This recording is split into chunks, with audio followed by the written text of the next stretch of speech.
So that you get athletes who just turn up. They'll turn up, they'll do the requisite amount of work, but that's it.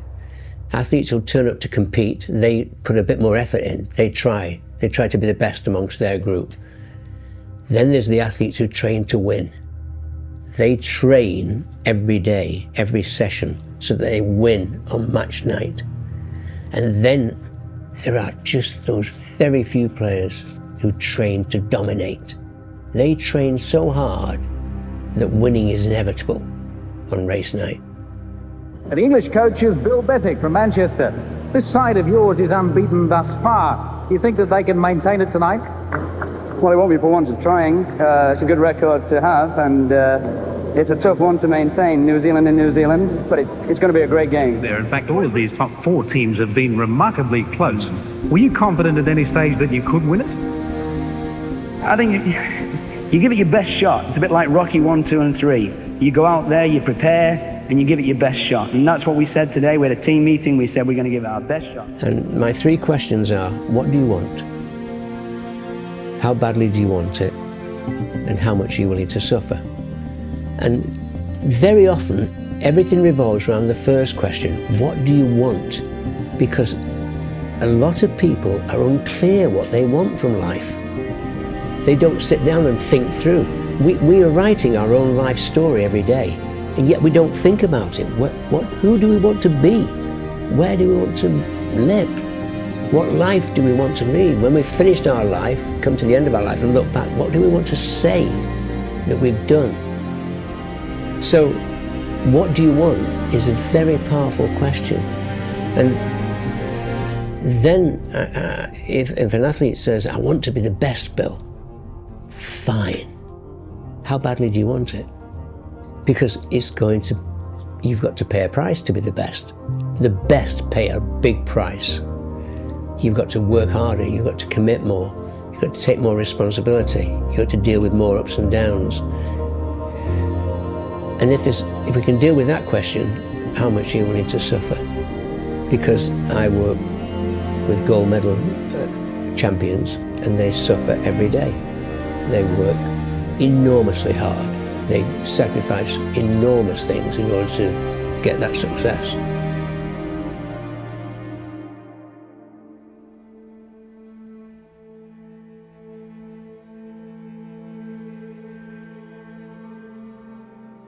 I wake up every morning and don't let the old man in. And that's life. We wake up every morning and make a decision who we're going to be. I've got Parkinson's disease, so getting up in the morning is not so easy for me. Getting dressed is not so easy. I have to make a decision. Am I going to be a fighter today, or am I going to be a victim? There's a great phrase, genetics deals the cards, environment plays the hand. So genetics and your background does influence your disposition to success in various activities. Another great thing I wrote once was, there's 1,000 excuses, but not a single reason. I did that with Bristol Bears rugby last season, they loved it. When you step into the challenge zone, the number of excuses for getting out, back into your comfort zone from there, multiplies. I'm too tired, it's too difficult. I'm having a bad day. Nobody likes me. And so I would teach them to face up to those excuses and refuse to be a victim. And teach them a fighter mentality about all those things may be there, but I'm still going to do it. I'm going to deal with it. So 1,000 excuses, but not one reason not to achieve. And even if you don't achieve at the highest level, you may not have the same genetic disposition as somebody else. But there's an awful lot of players playing in the Premier League football in this country who are B for talent, not quite as genetically superior, but A for attitude. And attitude is something anybody can have, anybody. This is a side with a lot of talent, but one that you haven't spent a great deal of time with. How difficult is it to get cohesion between a lot of individuals who are very talented on their own? Well, that's my most difficult task, because with a national team, you have so little time to prepare them. Unlike a club situation, when you have them week in, week out, Before this tournament, I had 5 days with the boys in Los Angeles to get them ready and playing together. But when it does happen, and it did happen against Canada, they become quite an effective force. Pass and move. They will go to the steal and make sure you come out to receive the ball, get the foul. You're in control. You're in control of your mind. It's your mind. So you decide what you think. You can decide to improve your attitude any day. Let's go into our ball, right? When you get started, Well, basketball, we won the Commonwealth gold medal, which was the first medal that England had ever won at basketball. That was very good. Still talk to my captain every week. Marshall, here's another example of it. The whistle blows, a timeout is taken, and half the New Zealand team arguing with the referee while England is talking with their coach, deciding what to do in the last 20 seconds. I'm very impressed with that young man. He is going to be coaching England for a long, long time to come. Bill Beswick, outstanding. Discipline is the name of the game at this level, isn't it, Bob? 20 seconds left in the game. Here we go. Race day is fun because there's a crowd, there's cameras, there's your family, your friends, and it's nice to do that. What they don't see, the people in the arena don't see, is you on your own at 6 o'clock in the morning, working out, sweating, struggling. And that's what makes champions, the ability to motivate themselves to do the work on their own that leads to success in the arena. There's the physical element.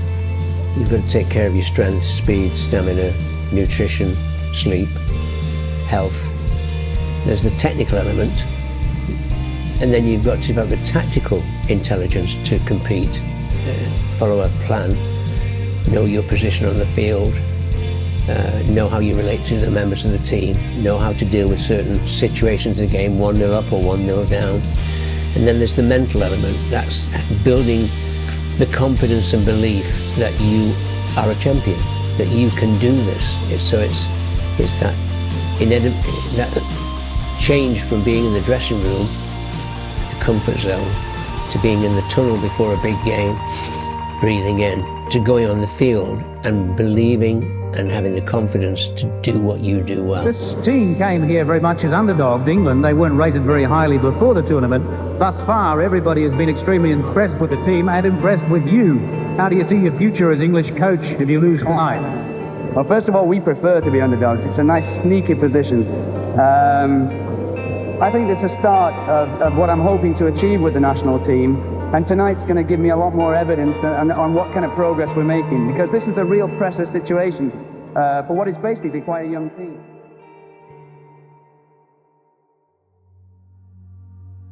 If I teach the athlete how to avoid victim mentality, how to slip into fighter, how to transfer to fighter mentality, they're going to have that in life. When I got diagnosed with Parkinson's disease, I was driving back from the hospital with my wife, and she rang my second son, Philip, in London, and said, "Philip, your dad's got Parkinson's. He's gone into victim mentality." And I heard this booming laugh at the other end of the phone, and he said, "I'll ring back in 10 minutes." And he rang back, and he and his wife, Hayley, had Googled Parkinson's, researched it, and said, "Dad, we'll be up this week." It was Thursday, and he said, "We'll be up this weekend with the boys. We're going to have a family action plan meeting on handling Parkinson's." And I was straight back into fighter mentality. So there's a very big crossover between situations in sport and situations in life. I mean, in a sense, we're all high performers. We all step up every day to earn a living, to maintain relationships, to take the responsibility of owning property, to raise children. We're all high performers. So the lessons of my high performers in sport carry across into life. It's quite difficult actually, because I deal with intangibles. They're non-measurable. So it's very hard for me to say, I really helped that kid. But I get an instinctive feeling that maybe I did help. So I think it's hard for me to say out loud publicly that really influenced that athlete's career, because they're intangibles: belief, confidence, issues like raising your bottom line. But I think I instinctively know I did offer some help. The goal is to make better athletes and better people. And I think that's the whole goal. We're there to make better athletes, the 1 or 2% we talked about, and better people, people that are more able to write their own story in a better, more positive, productive way. Are you confident at any stage that you could win it? I think you give it your best shot. It's a bit like Rocky 1, 2, and 3. You go out there, you prepare, and you give it your best shot. And that's what we said today. We had a team meeting. We said we're going to give it our best shot. I think it's going to be a good final. I think it'll be I hope it'll going to be a fitting end to a great tournament.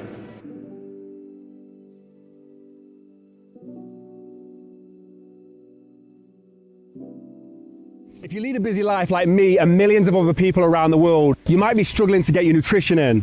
That's where this stuff comes in, absolutely clutch. If health was easy, everyone would be doing it. But it should make it that easy. You scoop, you shake, and you go, and you get 26 vitamins and minerals, and every single ingredient inside this and all of Hugh's other products has been expertly tested by their team to make sure you're getting exactly what you need. And if I'm really in a pinch for time, I'll grab their ready to drink, which has 35 grams of protein, 26 vitamins and minerals, and tastes delicious. Don't just take my word for it though. People like Idris Elba, Diver CEO Stephen Bartlett, and hardest geezer who ran the entire length of Africa use this as part of their daily routine. So if you want to find out more, go to the link down below. You can get exclusive offers, like if you sign up to their subscription service, you get 10% off all future orders, and if it's your first time ordering, you get a free shaker and t-shirt. It's also now available in major retailers in the UK and the US. What are you waiting for?